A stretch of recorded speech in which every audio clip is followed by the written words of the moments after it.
Dear all, welcome to MIT EDT University and MIT School of Indian Civil Services. I am Professor Sujit Dharmapatre, Director of MIT School of Indian Civil Services.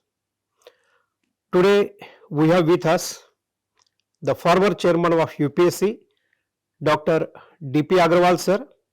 I take this opportunity to introduce sir. Dr. DP Agrawal received MTech and PhD from IIT Delhi. He was Dean of IIT Delhi. He has served as chairman of UPSC from August 2008 to August 2014 for 6 years. Before that, he has served as the member of UPSC from October 2003 to 2008 for almost 5 years.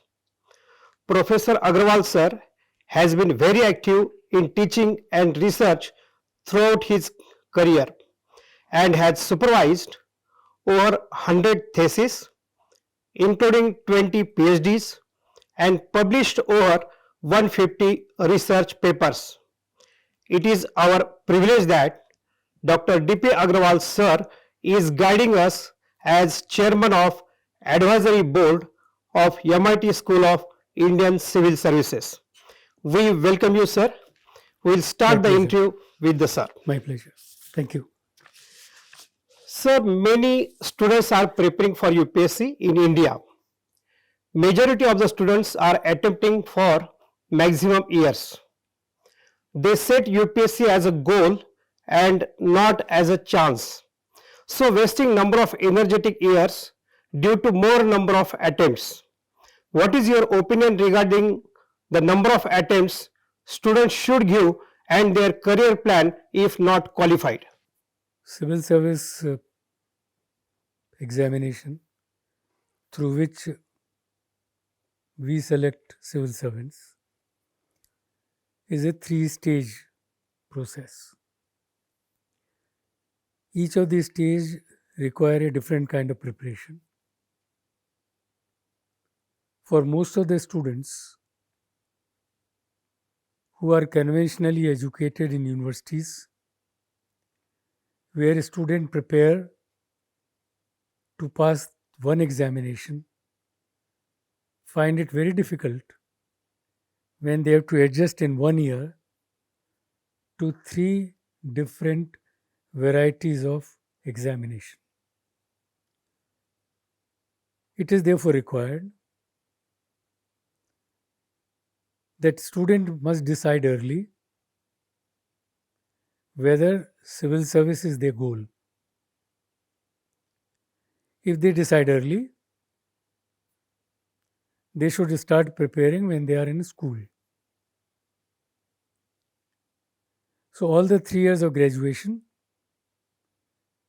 they should focus on preparation, which is slightly different than what do they prepare for university. So number 1 point I'll say, start early, fix your goal whether you want to do civil service at an early stage. No attempt should be taken as a chance attempt. A good candidate is able to judge whether he would qualify prelim in the first attempt.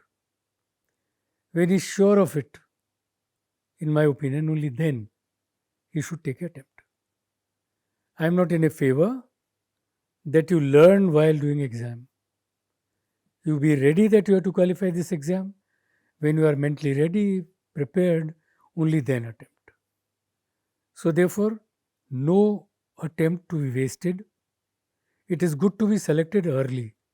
If you are selected early, you are young, you have a chance to become cabinet secretary of this country. More attempts you take and you reach age of 30, 32, you hardly have a chance to become a secretary government of India. So that's my view. What are their career plan if they are not qualified?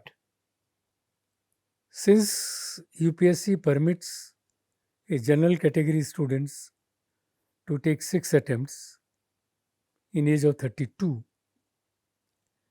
And if you want to exhaust all six without fully realizing that you may not be successful, the chances to do further is very limited because you are at the age of 32. You are either only graduate or at maximum postgraduate. Many jobs are not available. So, what most of these students do is try to go in teaching, either at the school or at the university. But university requires either a net qualification or a PhD. In school requires a B.Ed. Now it depends, in my opinion, each student should take a call when they have taken the second attempt and they are at the age of 25, 26. How many more attempts they will do for a career planning, and they should start looking an alternative career at the age of 27. So even while there are more attempts left, but they must start preparing for an alternative career at the age of 26, 27. Yeah, very true, sir. So one of the major highlights of your career has been your 11-year stint at UPSC, both as a member and as a chairman for full term. What do you think were your major achievements? Now, as far as the candidates are concerned, it's not my achievement which is so critical for them. But since people are motivated looking at me because I'm not a career bureaucrat, I've been 11 years, I had an opportunity to do many things and I did, which most of the time people have not been able to do in UPSC. Number one, I brought out a lot of digitization in UPSC. The country is moving to digital India. Before the present digitization started, I started working in UPSC towards digitization. Online application, intelligent applications, data processing, everything was done online. It was difficult. When I started talking about filing application online, at that time, the penetration was only 30%. And there were a lot of doubts by people. But then we go step by step.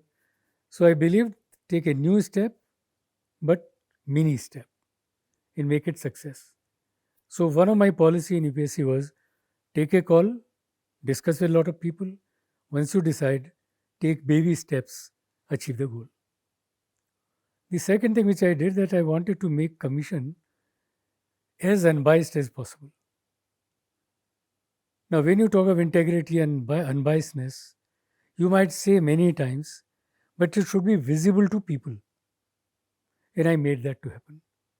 When I introduced digitization, when I introduced change in form for civil services, I've tried to attempt that this interview or personality discussion with candidate is for candidate. It is not for their parents, it's not their background, it is not their names they throw. So I completely made this as a possibility where somebody who's bright, somebody who's young, who is ready to put hard work, he should have the right chance of being successful. And I'm so happy that UPSC is an image that if you have worked very hard, you would be selected, irrespective of caste, creed, religion, or backwardness, or rural or urban. So, everybody who appears for UPSC is sure that if he is not selected, he is not selected because in competition others were better. Very true, sir. Sir, as you have said that for the digitization, you had taken number of steps in UPSC. Along with that, you had taken some reforms, just like change in exam patterns, inclusion of CSAT, ethics integrity. What prompted you to bring these changes? As I said, most of the changes I brought after discussing across the clientele and the stakeholders. I recall when I was still member, a lot of young collectors and a lot of young bureaucrats will talk to me and say, Sir, this is repeated, this is repeated, this is repeated. Many of them said, sir, does not check up difference between who is bright, thinking person and a person who is coached, trained, and modeled. While there is a need to select people who are bright, who can think out of box, this examination process does not help that. The second thing which was mentioned by many senior bureaucrats, that almost all the young people who are selected are coming day one to look for power. They are not going to look for efficiency, they are not going to look for new thinking. Their morals are questionable, their integrity is questionable. Nobody talks about the ethical views.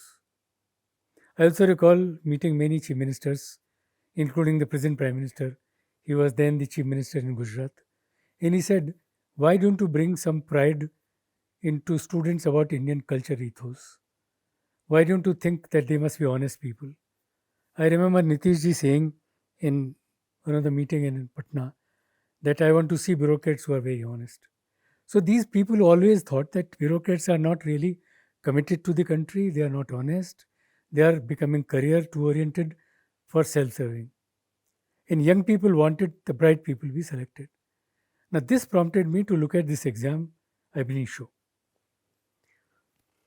The one of the other complaint which used to happen quite often was that in prelim exam we had one paper which is called general studies, which was common, but there was a second paper where a student could choose any subject. So bulk of the time candidate said, sir, paper in this was simpler, paper in this was difficult, and there's no equal playing ground. Now these three conditions made me to think. First, to create an equal ground. Number two, to create something where a student can think, adapt, comprehend, and something which knows the country and culture. So the preliminary examinations were changed. There were two papers finished in 1 day or 2 days.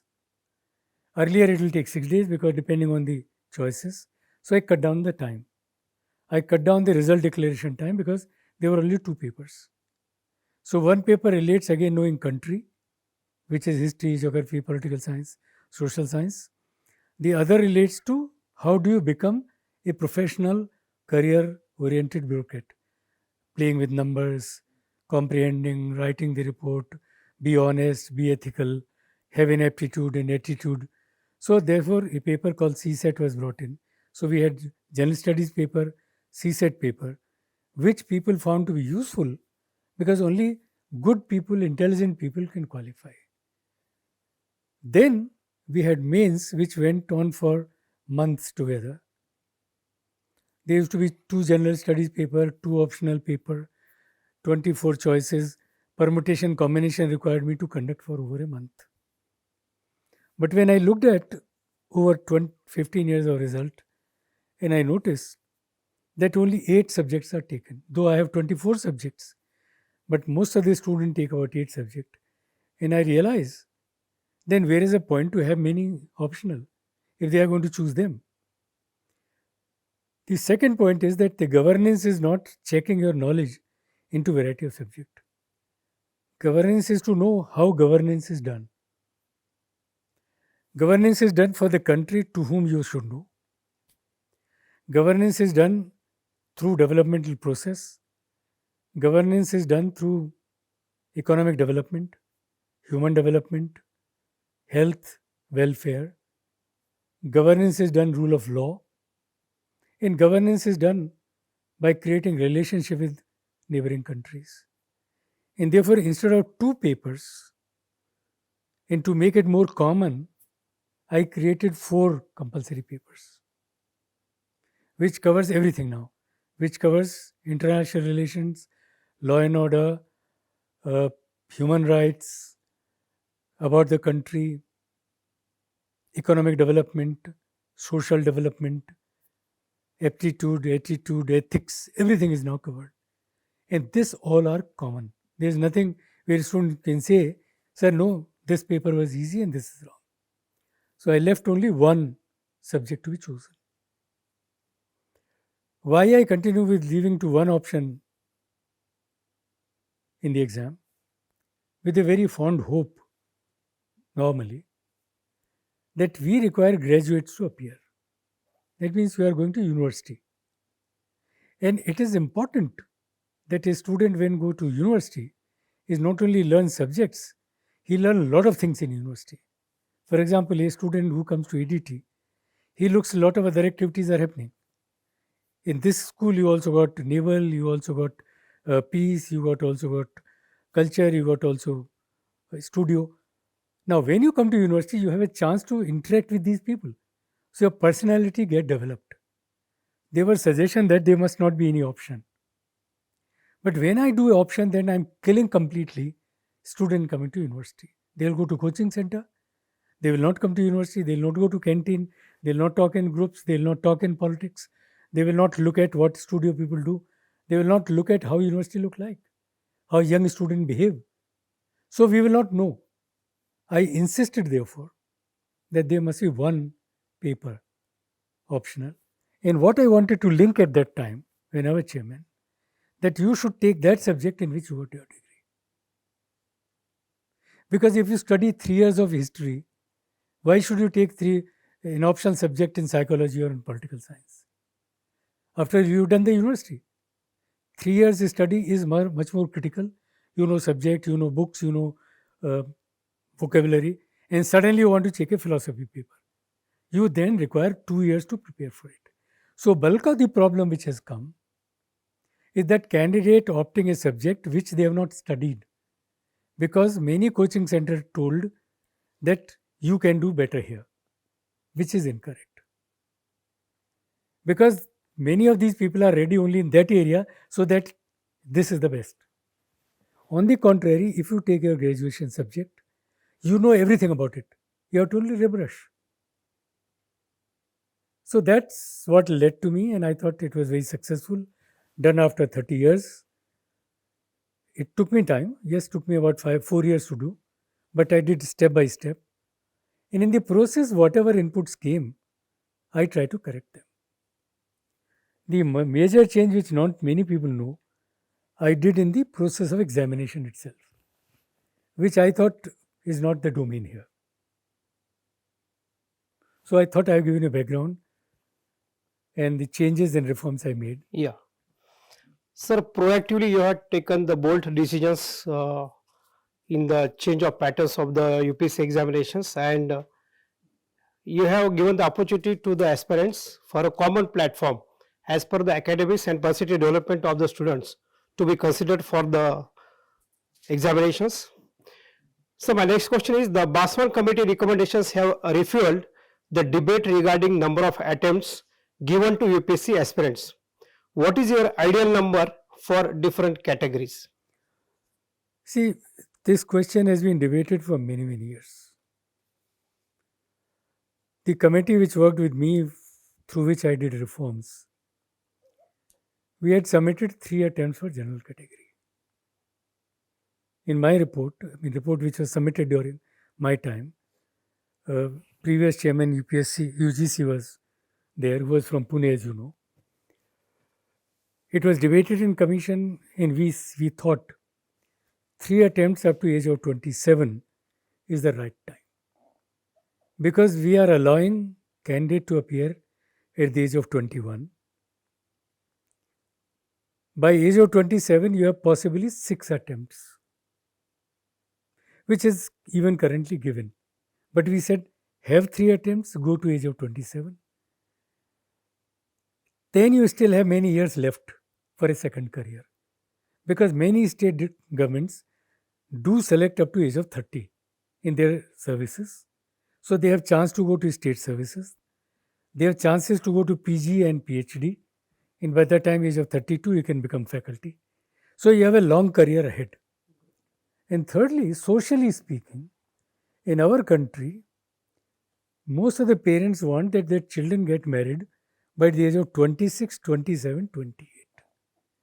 So that 27 age fit in very well.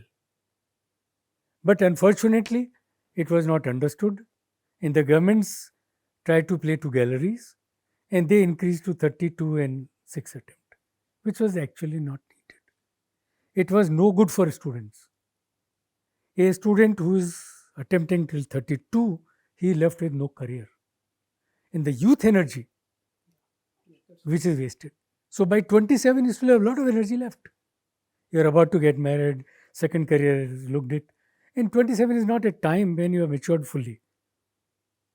One of the problem was that one of the complaint with the academy was that most of the students who come at the age of around 27, 28, 29, they are not in the condition to be trained. They come with fixed ideas. And in fact, they gave me some examples. Look, this boy has already got 2 children. So when he went to academy for training, his children went along. Now, by that time, you get settled in thoughts and ideas. You cannot be changed. And suddenly you get a placement in Northeast. You are a person from Rajasthan, your cadre is Northeast. Absolutely no clarity. So 27, in my opinion, fits very well. 3 attempts is the right time for a candidate to judge, from the line that even the first attempt is not a waste attempt. Each attempt is a serious attempt, and 3 is more than sufficient. Sir, how do you see the concept of MIT School of Indian Civil Services, which gives an opportunity to aspirants to prepare for the UPSC and state PSCs during BA/MA degrees, whose course curriculum matches with the UPSC syllabus?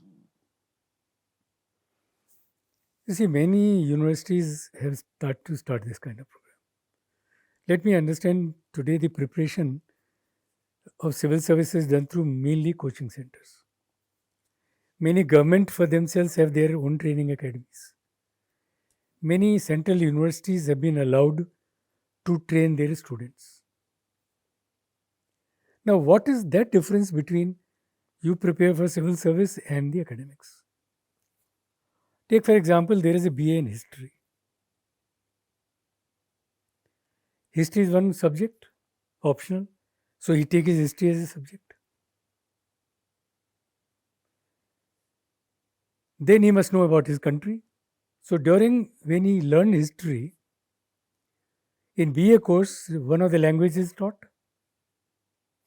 What is not taught in university in BA programs is how to write essay, how to know the country as a whole, its architecture, its history, its geography, social milieu, political science. It is not possible. So yes, there is a scope to start a degree course which is built over the knowledge which is required to qualify for UPSC. And this knowledge is development, rule of law, rule of justice, equal opportunity, ethical. Subject may come in, but the total focus is in a country. To govern a country, you require knowledge of law, rule of law, the rights and duties of the people, and the developmental aspects. All others are your preparedness for everything. And I thought an experiment which has been done in WPU, in which you are also doing here, has been tried to elsewhere. My suggestion have been always, since it is an academic degree, it cannot be completely tied within a competitive exam. What you can do is, whatever you teach and assess, your methods of assessment must be as rigorous as UPSC are.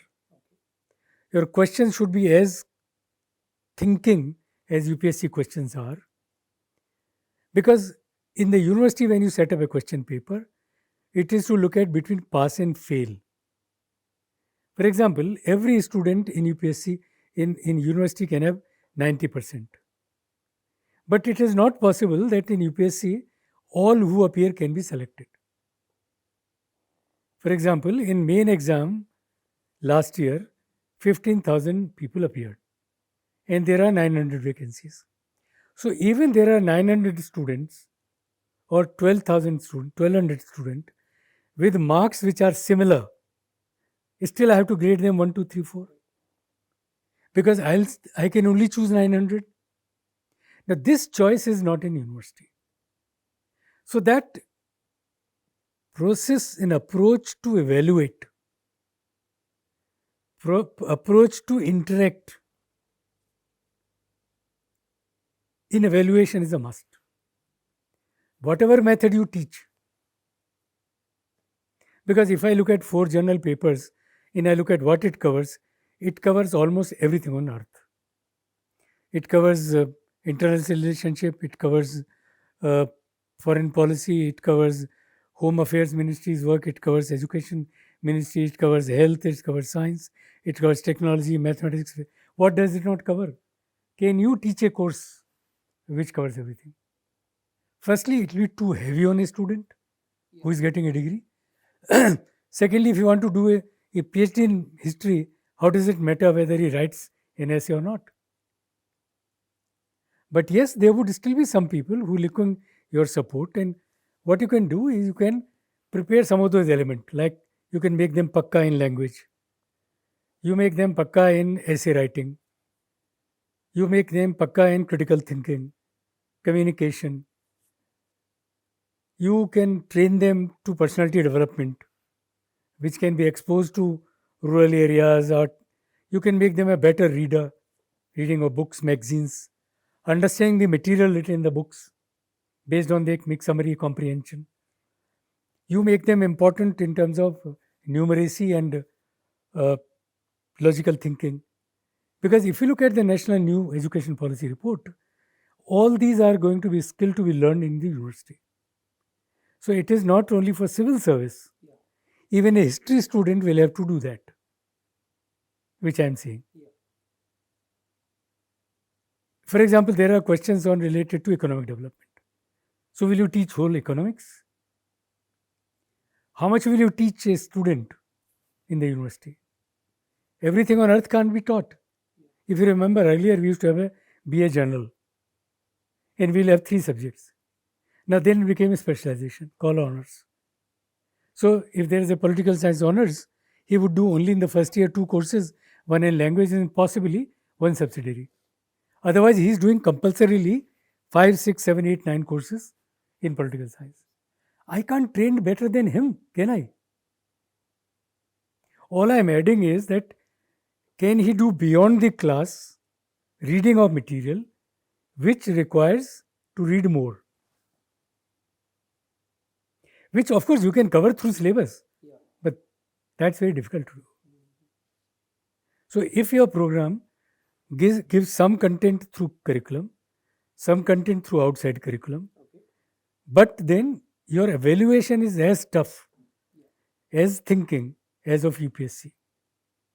And your student in 3rd year should be able to qualify prelim. Then is your success. So rigor. University does not have a rigor. वो one time examination है. अभी पूरे SSP में semester के and में exam होता है. Here they are exam every day. So practice to write, practice to give exam. Judge yourself how many marks you get. Let him judge and tell you so many marks he gets. Because self-assessment of a candidate, and then he will judge, should I appear in the first attempt or not.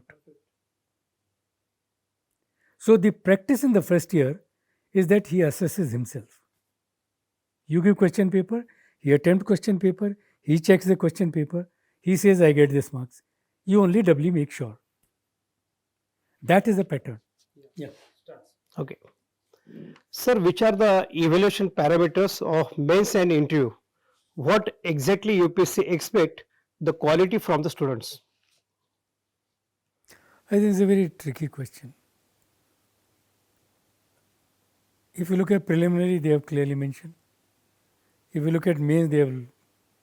I mean, you have been a university professor. You know what is good and bad. Same applies there. The only difference may appear in prelim, in the personality test, where people are talking to you.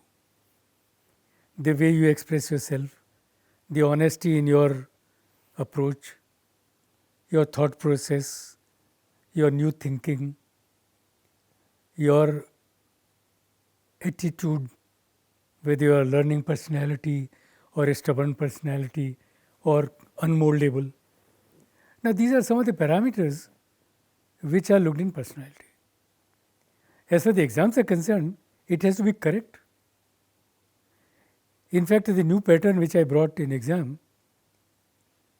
they are not supposed to write too many things. For each question, they have given a space. That means you have been constrained to think on a given topic and represent only a small area in space. That means you should be able to prioritize.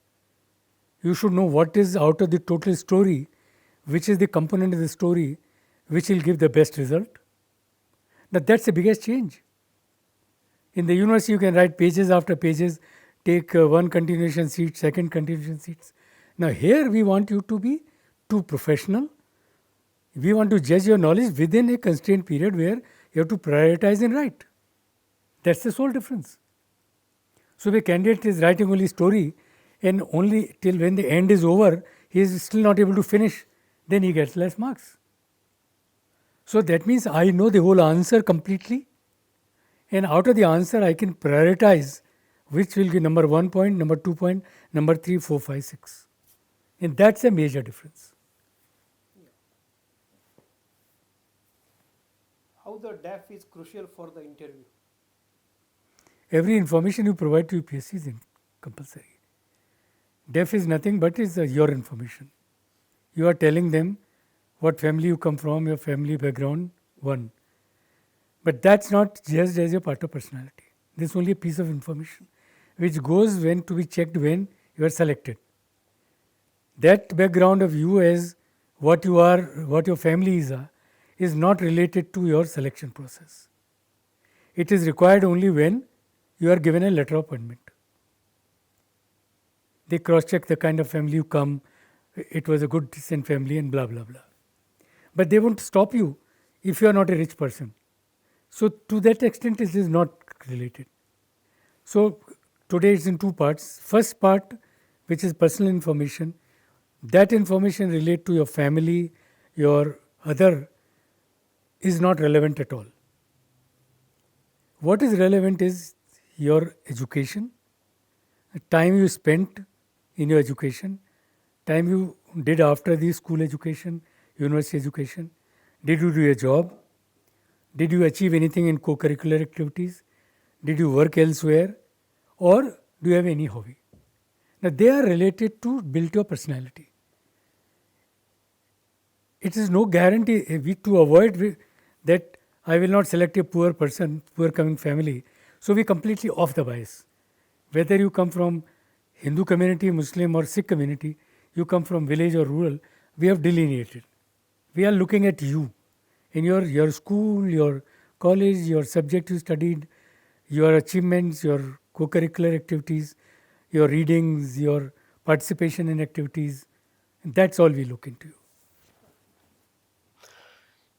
My question to you, sir, not for the ex-UPSC chairman, but from one professor to another professor. After a certain point, the life and job of a professor becomes monotonous in character. What would be your mantra to keep the wheel of self-reinvention moving? Well, it's a presumption. It has come from the theory that if you continue to do the same job, in a repetitive job, you can do bore. It's a normal essay topic people used to ask. Now, teaching is not that kind of activity. Luckily, in teaching, every year I get different students. Even if I teach the same subject, my class of 60 students change every year.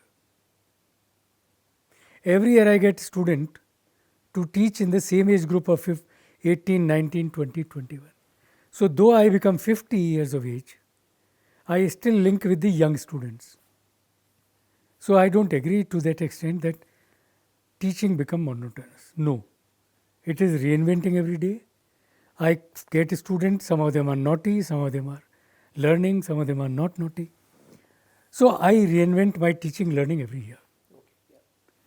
So a teacher is a good teacher which molds teaching and learning as per your students. It also happens in training areas. Now when I coach people, when I train people, I should know what are their pre-learning. And if this is the goal, the role of my as a teacher is how do I take him from this pre-learning to this goal.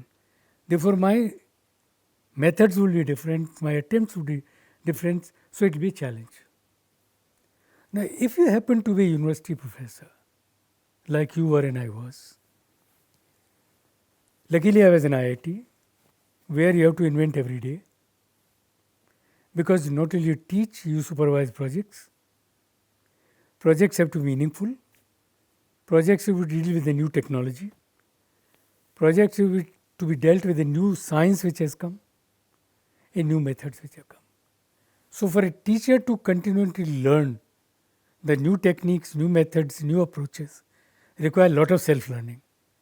And if I remember, I would at least spend 1 hour every day for my new learning, which I did all through my life, including when I was chairman UPSC. 1 hour was exclusively for my learning. So I never found teaching was over. I did administration. I was dean. I was warden. Became director. When I was director, I was teaching. When I was member UPSC, I was teaching in IIT. So it depends on passion. Most of the teachers don't appreciate that something best could happen to them is to teach. Yeah. Nobody stops to write a book. But if you don't work hard, then everything is drab. That's true. Yeah. What are the prerequisites for the aspirants to enter into administrative services? Currently, nothing. How the student judge himself or herself that I am able to enter into the administrative services? I don't think anything is happening of this kind. If you try to find out what is the motivation of people to go to civil service, everybody wants to get the position. Luckily, Government of India trained everybody. Otherwise, somebody who is a Hindi literature and somebody who is a computer engineer, both are becoming NIS. Yeah. So what do I tell you, which is the administrative quality? Obviously, normally one should be able to hear, one should be able to listen carefully, and after listening to comprehend and make your own view. Yeah. Like for example, today there could be any issue which is discussed on television. जोर जोर से लोग बात करते हैं, तरह तरह की चीज़ें आती हैं. आप उन सुन के अपना व्यू बना सकते हैं, which helps in you future. ये हर एरिया में इम्पोर्टेंट है, each area. So one of the quality in any of the person who is to go for a decision making. If I am a vice chancellor, I am a decision maker, I am an administrator. You are a director, you are an administrator. Administrator is not an IAS or IPS. Yeah. Everybody who works with the team, who is able to guide them, who can fulfill a particular goal in a given time, is a leadership requirement. Yeah. Now, how would you judge it? There are students with 50% marks are sitting in this exam. There are students with top. So, to me today, there is no demand. Yes, this opens a question that my preliminary exam should have been that. So, when I brought aptitude, it was for this purpose. But difficulty comes that they didn't want to say goodbye to the first paper. I wanted to say goodbye to the first paper. Yeah. Because I can learn history, I can learn geography, but how would I learn that what is in me to become a bureaucrat? In England, the first prelim is only this. Oh. Aptitude. Only aptitude. To judge whether you have qualities, aptitude to become a bureaucrat. Sir, as a UPSC chairman, you have asked number of candidates about their hobbies. Sir, we are eagerly wanting to know your hobbies. Well, as I said, I did everything which was possible. I rose from village, played village sports, did everything which a boy in a village do. Play kabaddi, do everything. So I did everything. Oh. I did participate in debate in school. So anything which a young boy would do, I did. For me, there was nothing to choose. Whatever limited opportunities are, participate in everything. Including there was agriculture at home. If you have to take your cows for getting them water in the well, you do that also. Okay? So that means doing everything, participating in it, and learning the process is important. So I learned in village that there are people who are poor, rich, some of them are very difficult to live. So I developed a compassion to understand them, to live with them. Even when I became chairman, I didn't behave like that. So my behavior changed to remain as grounded as I was. So my hobby is to do wherever you are, try to make use of best of the opportunity available. I visit a place, I'll try to look at anything which is possible. I'll go to a temple, I'll go to a gurdwara, I'll go to a mosque. I'll try to talk to a rickshaw wala, talk to a taxi wala, to know what is so good about it. Whether the food is good, what kind of food culture is here. So I can tell you what is good food in Pune, what is good food in Mumbai. So the culture to know everything, what a common man does, has been my hobby. Great, sir. Great. I didn't read many books. Yes, I remember when I was a young boy, I read lot of books. We used to have a book called Hind Pocket Books, which was abridged version of top class novels, Hindi novels. And I read that abridged book. So I knew the plot, I knew the main characters. So that learning, reading was more. Playing outdoor, not sitting in a hotel. If I go visit a town, I don't sit in my hotel. I go and sleep, but I go out, see whatever possible. So my learning laboratory has been people, surrounding, and the place. And I remain rooted to my roots. And many people don't know that in village I came to a richest person, family. But my father told me, no, do everything. Great, sir. Thank you very much for sharing such a experience.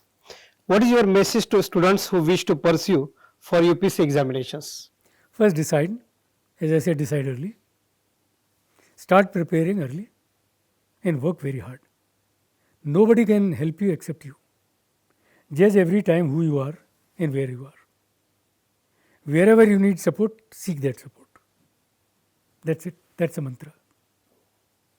Without hard work, without knowing in the goal, nothing is possible. No negotiation on that. फिर film नहीं जाना है तो नहीं जाना है. Cricket match अच्छा भी हो रहा है तो भी नहीं देखना है.